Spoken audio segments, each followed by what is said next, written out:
Welcome to the happiest, most meaningful place on earth. I don't mean First-Plymouth specifically. I'm not bragging on our church. But get this.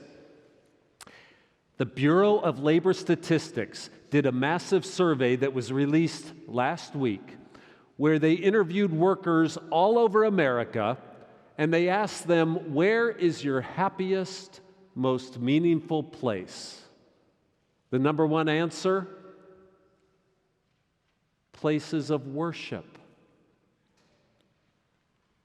How can this be? I mean, we hear in the news that people have less interest in organized religion and less people since COVID are going to church. How could that be the number one answer?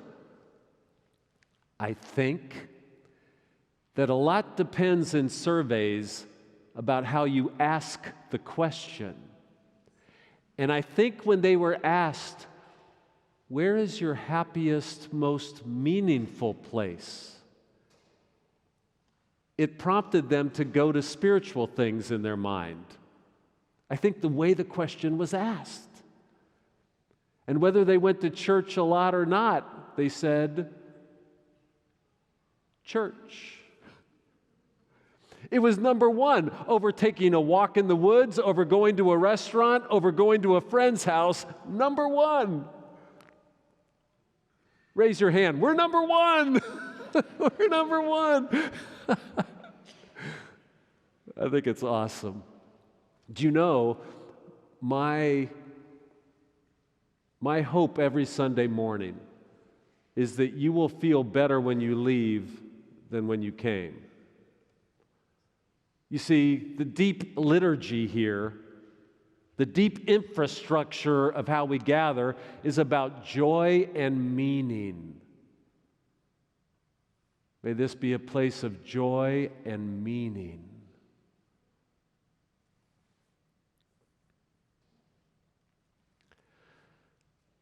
The Lord is my light and my salvation. Whom shall I fear? The Lord is my stronghold. Of whom shall I be afraid? Psalm 27 begins with such a stout expression of faith. It's so strong. My belief is a stronghold. But as the psalm goes along, did you hear? It becomes much more gentle and tenuous. Hide not thy face from me, O God. I am seeking and searching for thee. The psalm moves from belief being a stronghold to belief being something more ambiguous and gentle, a yearning, a search. Oh, you see, the Bible usually is very real. Belief isn't just a stronghold. At times, we become uncertain and confused. The psalm is recognizing a basic human dialectic. We move between belief and doubt all the time. That psalm is real.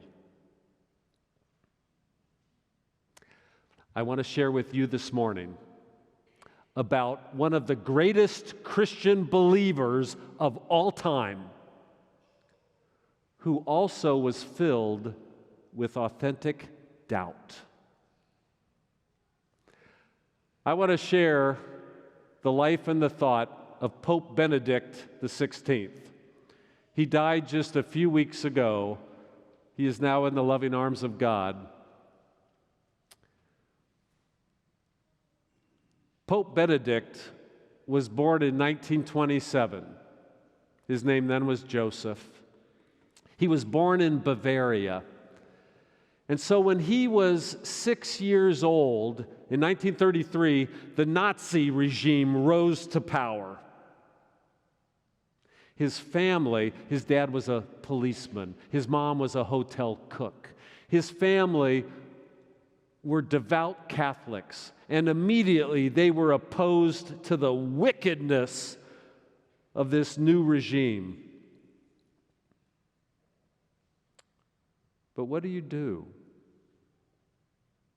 when your country turns evil? What do you do?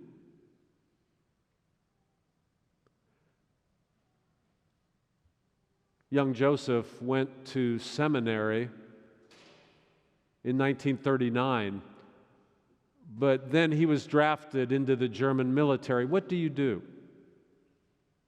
Your brothers and sisters are serving their country. What do you do?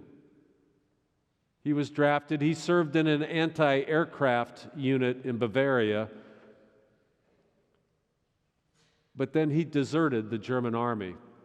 Can you imagine how wrenching this is? You're fighting alongside your brothers and sisters. Can you imagine how hard that would be? He deserted the army. He then was ordained years later in 1951 as a priest, but he never really served a local church because his mind was so luminous. He was tapped early on as a great thinker for the church. He became a professor of theology at the prestigious University of Tübingen, and within just a few years was chair of the Department of Theology at one of the classic theological departments in the world. In the late 1970s, the Pope made him a cardinal and gave him the task of heading up the Congregation for the True Doctrine of the Faith. It would be the part of the Vatican that tries to make sure it supports and promotes adherence to doctrinal belief. And when I was a seminarian in the 1980s, he was Cardinal Ratzinger, and he was known by us seminarians, he was thought to be a strict authoritarian. He was this Catholic official that was promoting oppressive dogma, and the media portrayal was clear. That the media called him God's Rottweiler. And I wasn't much into doctrine or dogma. I'm still not much into doctrine or dogma. And back then, we wrote him off. You see, we totally bought the media portrayal. My friends, be careful about buying into lock, stock, and barrel media portrayals about any given person. But we bought it. If you'd have asked me, I would have said he's just one of those weird doctrinaire church officials. I had never read him. I had an opinion, but I'd never read him. So last month, for the first time, I read some of the writings of Pope Benedict. It was in 2005 that Cardinal Joseph Ratzinger was promoted to the papacy. In 2005, he was 78 years old. He said, "I am too old and I am too weak to lead the church." They said, "We need you." So he took on the role. Incidentally, I looked up the official title when you take that role. Get a load of this. His Holiness Benedict XVI, Bishop of Rome, Vicar of Jesus Christ, successor of the Prince of the Apostles, Supreme Pontiff of the Universal Church, Primate of Italy, Archbishop and Metropolitan of the Roman Province, Sovereign of the Vatican City State, Servant of the Servant of God. They buried the headline. Did you hear the last one? Servant to the servants. That's the beautiful part of the title. Did you notice nowhere is the official title call him Pope? Pope or Papa is more of a colloquial phrase. He's Supreme Pontiff. He served. He became one of only a couple popes historically to resign when he felt he was simply too old and weak now to lead the church. Well, it was last month I finally read him. And my friends, His writings are so gentle and beautiful and magnanimous and open-minded, it is stunning. I don't know where those journalists got that portrayal of him.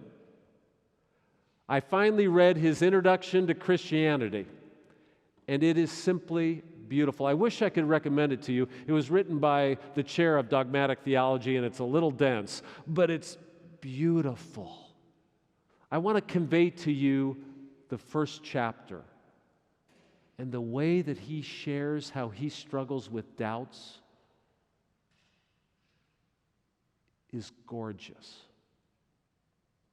He describes in the opening pages how hard it is if you are a Christian to explain the faith to someone outside the church, because we have this language that is so dear to us. When we say even Jesus Christ, it means so many things, but when you use church language to someone outside the church, it doesn't have that emotional tug to it at all. And he described how hard that is to express the beauty of the faith. And then he launched into a famous story about the clown. You might not remember this famous story. There was a traveling circus that had arrived just outside a village. They were preparing for their opening performances, and the clown was already all dressed up in the clown suit and all the clown makeup. But suddenly, a fire broke out at the circus, and the manager of the circus came running to the clown and said, you got to run into the village and tell them we have a fire. We need their help. So the clown ran to the village. He ran into the public square, and he started screaming that there's a fire at the circus. We need you all to come out to the circus. And it sounded like some really clever marketing, really. And so people just began to laugh. They thought this is just a way to invite people to come out to the circus. But the clown tried harder and harder and became more frantic. And clowns look funny when they become more frantic. And he's yelling, there's a fire. We need you to come to the circus. And people laughed and laughed until there were tears in their eyes. But between that circus and the town, there was a field filled with dry tinder. And as the clown was trying to convince the townspeople to come fight a fire, they didn't believe the clown until the fire then engulfed the village. And then Pope Benedict says, you might think that story is what it's like to be a priest or a minister. You're all dressed up in a costume, and you're trying to speak the truth, but people sort of laugh it off. You might think that's what it's like to be a priest. But then he said, no, it's not at all what it's like. Because as a minister or priest, you're not trying to impart a truth upon ignorant people. He said, that's not what it's like at all. Really? Really, what connects us with people outside the church is our own doubts. That is what connects us. That is the human unanimity.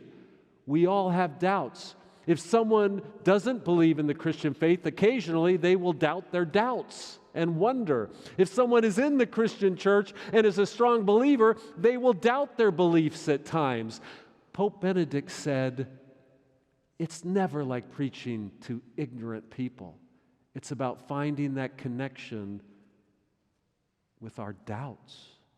He goes on to describe the life of faith as never being about certainty. He is so gentle and real. He went on to tell a story in this chapter about a great European rabbi in the 1800s, well known, and how a man of the Enlightenment, a man of science, was seeking out this rabbi to talk to him. How could you believe in such silly things as faith? And the man of the Enlightenment came to that rabbi's house, and he knocked on the door, but the rabbi didn't answer, and so he let himself in, and he found his way to the rabbi's study. The rabbi didn't hear him enter, and he saw the rabbi at the edge of the study, pacing back and forth with a Torah in his hand, head deep in study. And he heard the rabbi say to himself, perhaps it is true after all. And that sentence struck to the heart of the man of science. perhaps it is true after all.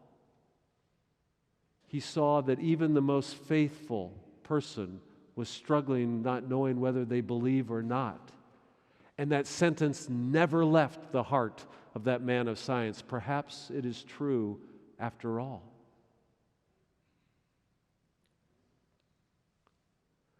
Pope Benedict, in the most beautiful way, expresses that it is doubt that saves both sides from being closed up in their own world. Isn't this beautiful? My friends, you may be doubting these days. You may be wondering what is really true about the Christian faith. But Pope Benedict teaches us that dialectic is the life of faith. My friends, we call it the Christian faith. We don't call it Christian certainty. And Pope Benedict, in the most beautiful way, shared his own process of moving from doubt to belief and back and forth throughout a whole life of service to the church. Near the end of the chapter, he describes that belief isn't so much just a set of supernatural assertions, that belief is a basic orientation vis-a-vis reality. Belief is a basic way that you orient yourself or navigate reality. Belief, he said, is sensing that there is something more beyond the visible and the tangible. This, he says, is the basic posture of faith. You can believe everything that science has to teach us, and you should. But then faith is what says there's also something more. I know I tell you all the time that there is a love at the essence of all things that is holding you. There is a love at the essence of all things that has created all things. There is God. God is love. There is God. I say this all the time, but I'm not a clown in a costume saying it. I am sharing from my doubts and my uncertainties to touch your doubts, because perhaps it is true after all.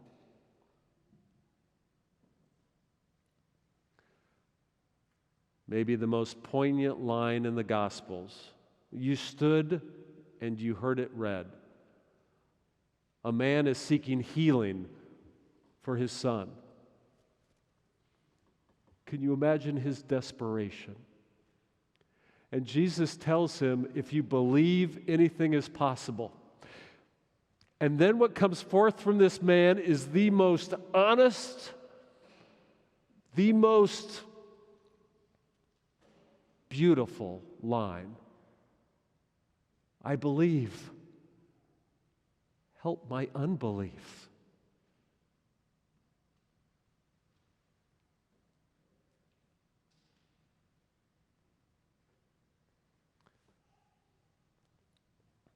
My friends, I've always experienced the faith as an enlargement of my sense of reality, because I take all the findings of science. I don't just take them. I revel in that ongoing search for physical laws and descriptions of our physical universe. I revel in it, and I take all the new insights with joy. But then I trust there is also something more.